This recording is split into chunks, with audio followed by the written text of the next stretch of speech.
What's good, Wizards fans? It's your host, the real Ed Oliver. I just want to thank you guys for making Locked On Wizards your first listen every day. We are free and available wherever you get podcasts. Today, we are going to be doing a big man position review, but I do want to go over some of the games. The World Cup qualifiers has been pretty exciting and very competitive. Deni Avdija played. Kristaps Porzingis played as well. Just want to recap their games. Kristaps had a really, really good game over Turkey. Turkey, they have a couple of NBA players as well. Shane Larkin is on that team. I want to pull up the guys that are on that team. Shane Larkin, Seti Osman, Alperen Sengun, and Furkan Korkmaz. The Latvia Bertans is on that team as well. Latvia won 111-85 over Turkey. But like I said today, I just want to go over the big man position. Kristaps, Deni Gafford. I include Anthony Gill in the center position, Vernon, Carey, Gibson, and even we'll talk. I'll talk on Jaime Echinique as well, the summer league, some who played really well in the summer league, who most likely will be on the G League roster. Vernon Carey versus Gibson. That's the center position battle. Also, can Kristaps and Gafford coexist as a dynamic duo as starters? Can they coexist that way, because they look good. They look pretty good in that one game against the Timberwolves. They played against the Hawks, and they didn't play together much. But can those two coexist, and how would that work out? Could those guys start together? How much playing time do I think they will get together? How could that look? But let's start off with Kristaps Porzingis' game, the unicorn. Oh, and also the Wizards way. I really want to talk about the Wizards way. I'm not sure if we're going to talk about that today too much. I'll probably talk about it on another episode. It was a good report from Brandon Scoop B. Robinson, who he works with Bally Sports. He talked about the Wizards way with Monte Morris and Wes Unseld Jr., their chemistry. I do want to talk about that. If not today, another time. And then, of course, the Wizards. This is just a quick news and notes before I get started on everything. The Wizards are having a mini camp, a players-driven mini camp in Los Angeles. All the guys over there, they talked about how there's been a report how Rui Hachimura has played really, really well, how the guys are bonding. So I'm happy to see that. I'm happy, the big thing was chemistry last year. Of course, we've seen pictures with Wes Unseld Jr. trying to, get chemistry and bond with Kristaps. He's been overseas with him. Tommy Shepard has been overseas to see Deni play this summer. So this thing, it's really about chemistry and camaraderie. That was something that the Wizards did not have last year. I think guys genuinely did not get along. And I think that's a huge thing. And I brought up this too. I think the trade for Monte Morris and Will Barton, I compare it to Ron Rivera bringing over some Panthers guys. It's about being comfortable, guys that you can lean on, guys that you can trust when times get hard or when there's disagreements. How Wes is about getting Wes comfortable as well and getting him familiar with guys. But let me get back to the big. So, like I said, Latvia, they played against Turkey yesterday. They won 111-85. So this is Kristaps Porzingis' stats. He played 22 minutes and 8 seconds. 22 points, 3 for 6 from the 2-point line, 3 for 7 from the 3-point line, 7 for 10 from the free throw line, 14 rebounds, 14 boards. That's what I want to see for Porzingis. Just boarding, man. Controlling the game and dominating the game, having a double-double. This is what he did in the last 17 games of the year. He did stuff like that. He did put up stats like this. So this is not like, sometimes we'll see guys, have pedestrian numbers in the NBA and then they'll go overseas and then just look like, the Michael Jordan of Turkey. No disrespect to Hedo Turkoglu, but, the Michael Jordan of Turkey. That's what they call Hedo. Or, Patty Mills is a great player, has a solid NBA career, but Patty Mills overseas in the Olympics is a whole different Patty Mills. Same thing with Evan Fournier. He's a different guy. Those guys are different when they play overseas. So Porzingis, 22 points, 14 boards, 3 assists. I like how he's able to move the basketball and get other guys involved. Only 3 assists and 6 blocks. 6 blocks. If you watch, I didn't get to watch the game because it's on courtside 1981. You have to pay for a subscription, but watching Porzingis run the floor, he looked good, and he has a beard now. I'm beard game. I'm a beard guy. I'm a beard enthusiast. I've had a beard for years, so you got to keep your beard looking good. Kristaps has a beard right now and a mustache, which he typically doesn't have for the most part, but he looks good with it. 22 points, 6 blocks, 14 boards, 3 assists, got to the free throw line, shot 10 free throws, was running really fluid. There was a fast break block where he had on Shane Larkin. I know Shane Larkin is 6 feet tall, who the Wizards did have interest in signing, but he was dominating. He was really protecting the paint. The one move that I really, really liked was the step back, where he got the ball in the high post, dribble to the short corner, step back, shot over somebody and knocked it down. I really loved that a lot. Just him running the floor. He had a dunk or two, some putbacks. So he was really bored, and I love what I saw from Kristaps. This really gets watching him play like this. I'm not just going to base everything off of a FIBA World Cup qualifier game. No disrespect to that. You see what Giannis and Jokic were doing, going back and forth, just dueling, going to an overtime game. People play hard in these games. They're playing for the country. There's a lot of pride, so they're playing really hard. But Kristaps looks good. He looked like he did in the last 17 games of the year, and it's really intriguing where he's a guy that can dominate. Where Bradley Beal, he can take the pressure off of Brad, or they can play off of each other. And Kristaps, he really is the big fish acquisition. I know there's rumors with us tied to Donovan Mitchell or trying to get other guys, but I think the Wizards' big offseason acquisition really was Kristaps Porzingis. And I know it was in the middle of the season at the trade deadline, but he's the big addition. He's the big addition. He's the addition that they're looking for to make that push, to make that leap, to make that playoff push. And he's the star acquisition. He just has to stay healthy. Has to stay healthy. That's the big thing for Kristaps Porzingis. You're looking at his game log the last couple of years, and it's been up and down. It's been up and down. So we need this guy to stay healthy. He's really a guy. I was watching the Lakers game, some of the highlights too from that game where he dominated and he dunked on LeBron, where they just gave him the ball. He was getting the ball at the high post. And there's times where he's unstoppable. He's just shooting over people. It's hard to block a 7'3" guy shot. Somebody who's 7'3" and is that skilled and is a mismatch. He can really take over a game. So he's just got to stay healthy. He's got to stay aggressive. Got to get him the ball in the right spots. He's knocking down the three. He was knocking down the three towards the end of the year and really dominating. There was in the Lakers game, he only shot 1 3. So he doesn't even have to really shoot the three. He can just dominate in the post and the high post. So Porzingis can really be a unicorn, and he can really play in the all-star level. So I'm intrigued by Kristaps Porzingis. I do want to read off some numbers from Kristaps that I always read for the last 17 years, last 17 games of the season, and talk about him coexisting with Deni Gafford. But before we do get to that, this episode is brought to you by Bet Online. BetOnline.net is the fastest and easiest way to check in on all your betting needs. Find all your favorite sports and events at the #1 online source for odds, lines, and games. Find reviews and news of every league, including Major League Baseball, NFL, NBA, NHL, combat sports, esports, and even golf. BetOnline continues to be the top online resource for all your sports wagering information. From live in-game betting, scores, and podcasts, they have you covered. Head to BetOnline today or use your mobile device to learn more about the action happening today. BetOnline, where the game starts. All right, so the one game that Kristaps and Deni Gafford really played together, Deni Gafford had his career high at 24 points and 11 boards. Kristaps Porzingis had 25 points. They shot 55% from the field and won the game 132 to 114 over the Minnesota Timberwolves. And the funny thing is, Anthony Edwards, who plays for the Timberwolves, also said, to me, the best rim protector is Kristaps Porzingis. So these guys can really protect the rim. They can really block shots. They can really deter people from the basket. And they can really dominate. Now, the only thing is that, the game has changed. So there are quicker fours. There are quicker fives. So Kristaps or Deni Gafford, can they move their feet and go into the perimeter guard somebody? If Jason Tatum is playing at the 4, if Jaylen Brown is playing at the 4, that could be somewhat of a mismatch. But on the other side of the ball, it could be a mismatch for those guys. Kristaps could shoot over them and dominate those guys.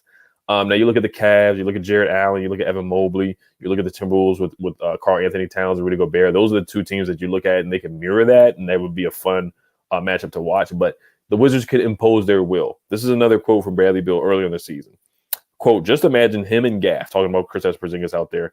That's going to be sick. Then you've got Kuz at 6'9", 6'10". We've got great size. We've never had that, end quote. Bradley Beal also went on to say this in some press conferences earlier this year that Porzingis is the most skilled big man that he's ever played with. He's played with Gortat, he's played with Nene, two really good bigs that played really well for the Washington Wizards. But Kristaps Porzingis by far is the most skilled big man that Bradley Beal has played with. This is another quote also from Brandon Scoop B from Bally Sports. He said, quote, the Wizards are really excited for Kristaps Porzingis this season, and his upside are particularly enamored with him in his role at the 4 position. The 5 position is not ruled out. Wizards have been busy this offseason with visits to Latvia, LA for team bonding. Wizards head coach Wes Unseld Jr. has been really big on traveling to personally visit and bond with them. Last week, Anthony Gill and Gafford spent time with the coach in Los Angeles and told the coach is really excited about their point guard upgrade as well with Monte Morris. Now, Here's my take on Porzingis at the 4 or the 5. I think he played his best ball at the 5 position for the Wizards, being the center. The reason why is because, he doesn't have anybody in his way to really clog up the paint. Also, his numbers, 22 points a game, eight boards a game, 1.5 blocks, 2 assists with a PPA of 172 production efficiency at the 5. And he's going to be guarding guys like Nikola Vucevic, Joel Embiid, Jokic, guys like that. So I think, for him moving his feet, the Lakers game, Wendy and Gabriel was blown by him sometimes. There were some times where defensively, where he had to go out to the 3-point line, and it didn't bode well for him. I just think for the 5, he's going to go against slower bigs where he can take him out to the 3-point line where they don't want to step out there, and he can blow by them. If he knocks down that 3, they're going to have to step out there. He can blow by them and get to the basket. Porzingis is a skill guy where he can dribble the ball like a point guard at times. So defensively, I like him better at the 5. Offensively, I like him better at the 5. But I can see the potential there with having 2 twin towers where you can impose your will, where you can have, a point guard like Monte Morris who can, throw them lobs, get to the basket, Bradley Beal, pick and roll, pick and pop, pick and roll with Gafford. But Gafford in the dunker spot is the only thing that I don't like, where it could be clogging up the paint, where you can see you just want to clear it out and have Porzingis operate. Or if you have Porzingis at the 5, you can have more shooters out there. Kuzma would be at the 4. Will Barton at the 3, Brad at the 2, Monte Morris at the 1, where you can really spread it out and get shooters out there rather than having, Gafford who is sticking in the paint. But at the same time, you can have that high-low action as well, where they both, could be good passers in transition as well. They looked really good in transition, where Gafford is just running like a gazelle at all times, 110 miles per hour. 110 miles an hour, always running coast to coast. So those are the things that are intriguing for me. Is just there's pros and cons to it. It's about matchups. Which team are you going against? Are you going up against the Cavs, Timberwolves, other teams? And then what are you going to do when you go up against the Celtics? What are you going to do when teams try to go small? Or are you dominating that much where teams are like, hey, man, we got to get another big out there to stop Porzingis. We got to match up against these guys. Can they dominate like that? So those are the things that I'm looking for. If Wes Unseld Jr. really wants Porzingis to play the 4. Now, I was looking at some numbers and some stats when Porzingis won when he went to his only All-Star game as a reserve with the Knicks. He was playing at the 4. In his freedom, was playing at the 5. He was the center. Jared Jack was their point guard. Courtney Lee was at the 2. Can't remember who was at the 3, but I know it's 4 years ago, 2018, and the game has certainly changed.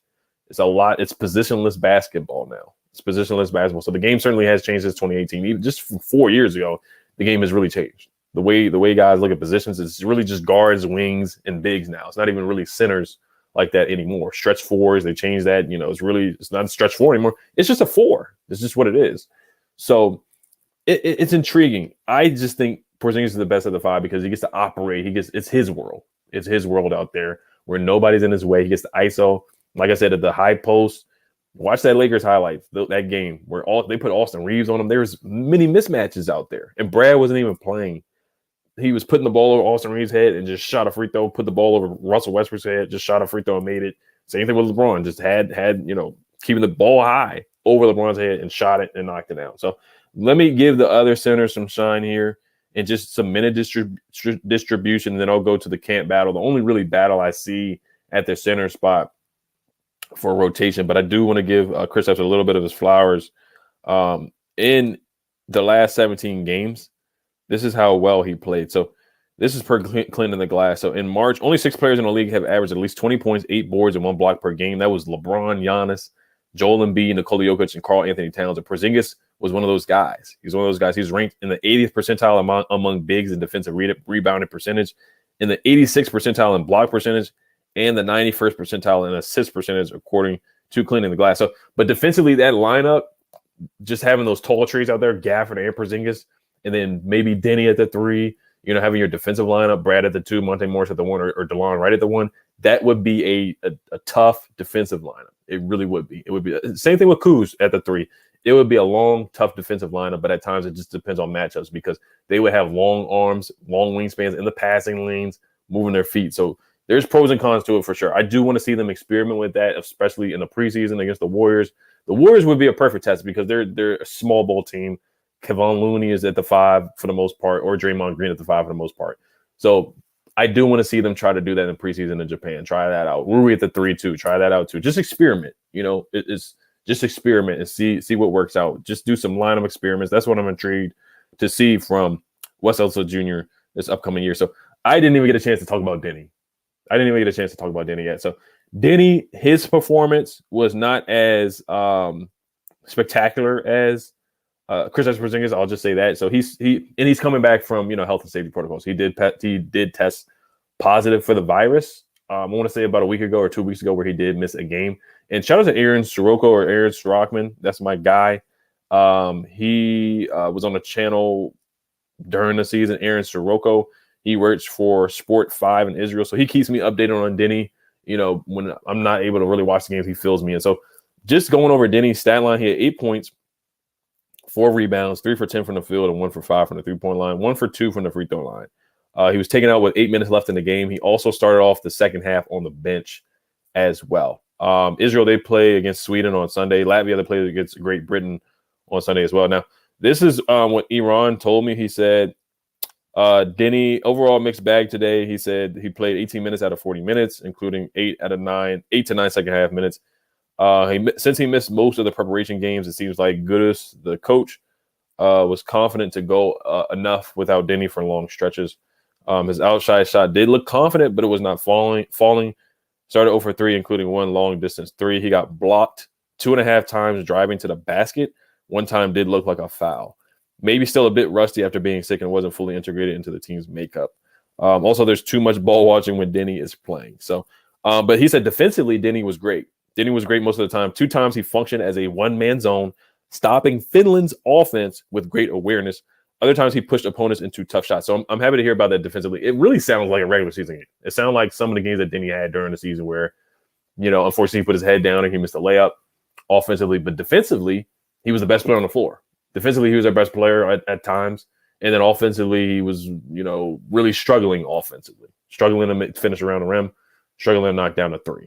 So it really sounded like a regular season game. But he played really well against Auburn. I get that it's a college team. So it doesn't really compare to many of the professional teams or the teams that they're going to play in the World Cup qualifiers. Lauri Markkanen had 28 points for Finland, so he went crazy. Lauri Markkanen is a highly skilled player, a big that 6'10" is somewhat of a unicorn too.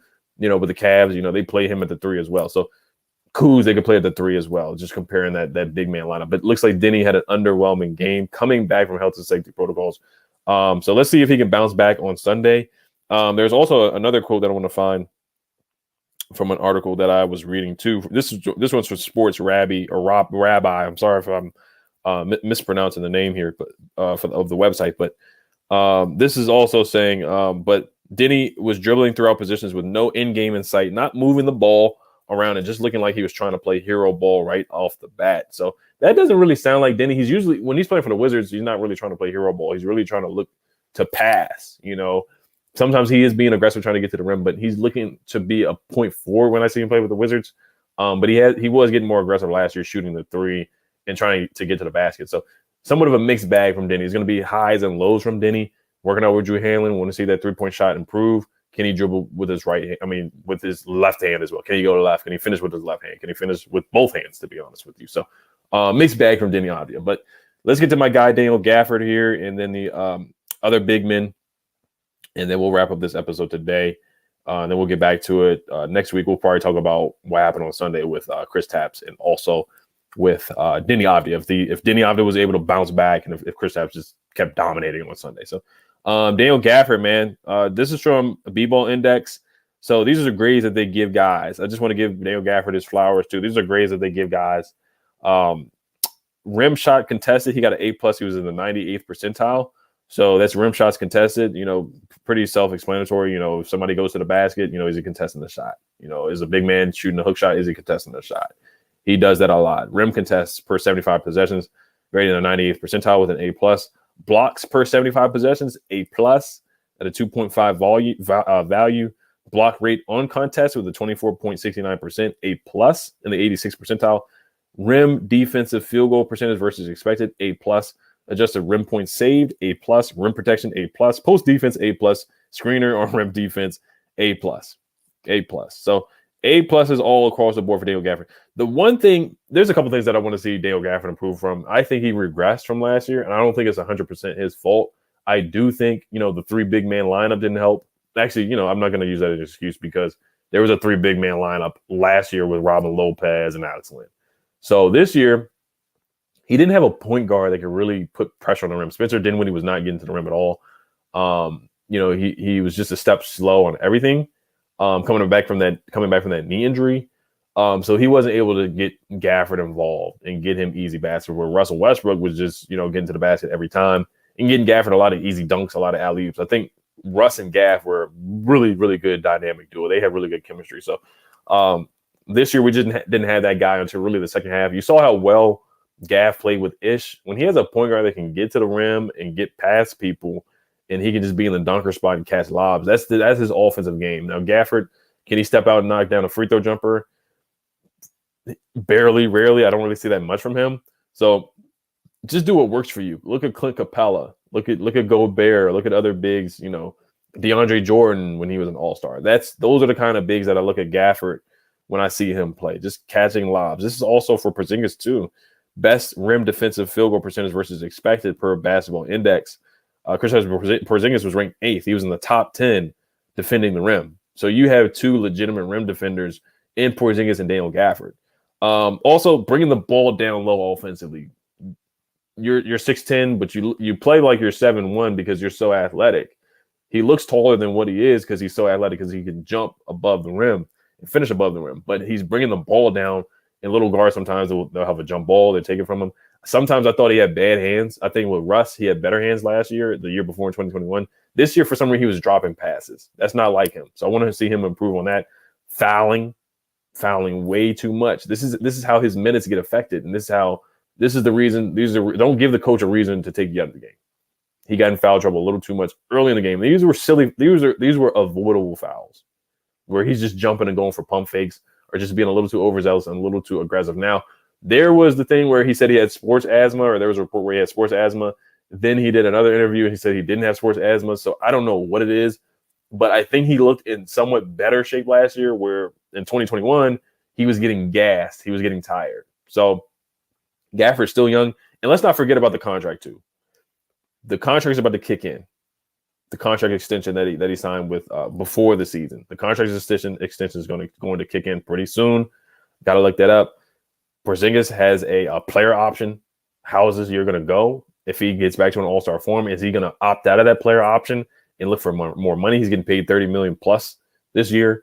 He can opt in again for $30 million plus, or since the money is going up for the NBA, if he has another good season, he's going to opt out and look for more money. So those are the question marks with these two guys. Contracts are coming up. Also, I mean, Gafford's, his contract is sealed in stone, but Porzingis, this is a contract year for him too. So it's a lot on the line for Kristaps Porzingis. And I think it's a revenge season for him. Things didn't work out in Dallas for him. Things didn't go as planned. There's a narrative, the injury narrative. Post-ups weren't really working out for him in Dallas, but Porzingis showed what he could really do for the Washington Wizards in the last 17 games of the year. Now, I'm going to quickly go over the last couple of guys at the center position. You got Jaime Echinique. I like him a lot. I think he's really skilled, but he's just more of an old school big. I think he's going to be on a go-go.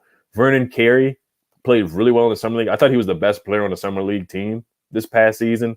I think he was the best player. I think he had a couple games where he's rebounding, boarding, scoring, blocking shots, running the floor, knocking down a jumper. Now, he doesn't shoot any threes, so he's more of an old school 5, not a modern-day 5. Back to the basket, he's kind of big, kind of slow-footed, not going to go out there and guard 4s at all or really quick 5s, to be honest with you.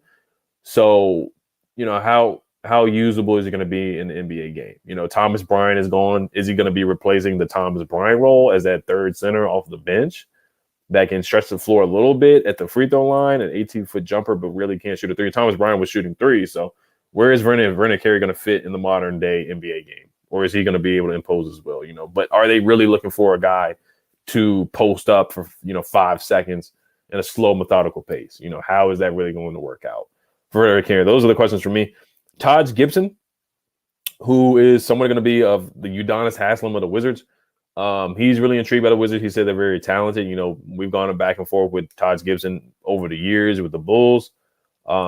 He's a competitor. Draymond Green gave Taj Gibson, He said Taj Gibson gave him the most trouble out of non-superstars. So Taj Gibson is a tough, hard-nosed player. I think he's going to be an extended player coach as well. But I have Taj Gibson as the third big over Vernon Carey. I think you got to look at that 15-man roster. Who makes it? I think Taj Gibson is going to make the roster. Of course, they brought him here for a reason. Now, honestly, too, knock on wood, this is a break glass emergency thing. And I think if Taj Gibson is starting or getting big minutes, it's not ideal for the Wizards. But you got to think, hey, is Porzingis going to play back-to-backs? Is he going to be on a minute restriction? How are they going to handle him? Are they going to unleash him, just let him rock? Or, are there times where they may have a rest day for Porzingis? Gafford gets in foul trouble. Taj Gibson has to play big minutes. I could certainly see something like that happening. So don't discount Taj Gibson playing at all. Now, he's a guy, doesn't shoot many threes, but he's knocked down a three or he can knock down a mid-range jumper. We've seen that before. He can move his feet. He can be a pest on defense. He can wall up. So I'm intrigued to see how they use Taj Gibson. I'm intrigued to see him in preseason.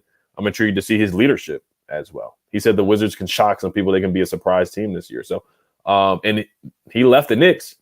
It was reportedly he left the Knicks because he saw an opportunity here with the Wizards for playing time. So Taj Gibson didn't just sign with the Wizards for kicks and giggles. He didn't just sign with the Wizards for kicks and giggles. And Tommy Shepard didn't sign Taj Gibson for kicks and giggles. So keep him on your radar to see how much playing time does he get. I don't want to see him eat into Daniel Gafford's minutes at all, but I would just keep an eye on him. I wouldn't sleep on Taj Gibson. He's a guy that is a blue-collar guy, wears his hard hat 100% of the time. So I'm intrigued to see what Taj Gibson does this season for the Washington Wizards. So that's about it. I mean, I can include Anthony Gill in the center position. Now, he played the center about 12% of the time. Last year, looking at Kristaps Porzingis' center minutes, he played center for the Wizards really for the majority of the time. I'm going to say like 99% of the time, but I'm just going to look it up for you guys before I head out and wrap it up here. Looking at the play-by-play on Basketball Reference here. Kristaps Porzingis played center 97% of the time. In Dallas, before he was traded, he played center 61% of the time. He played power forward 39% of the time. In 2020, he played center 99% of the time. Like I said, in New York in 2018, he played center 12% of the time. He played power forward 88% of the time in 2018. But like I said, the game has really changed since then. It's a different game now. It's a different game now. So I think it's ideal for him to play at the center spot. So, but I'm intrigued to see him at the 4-2. So you guys let me know what you guys think about the center position. Can Porzingis have an all-star year? Can he bounce back again? Vernon Carey and Taj Gibson, who's going to be battling for that last roster spot and getting minutes? Jaime Echinique, who's going to win the camp battle there? And then Gafford. What are your expectations for Daniel Gafford this year? All right, you guys, thank you for listening and making Locked On Wizards your first listen every day. I just want to make sure you guys check out the Locked On NBA podcast. You get good information about the NBA every day. Hail to the Wizards.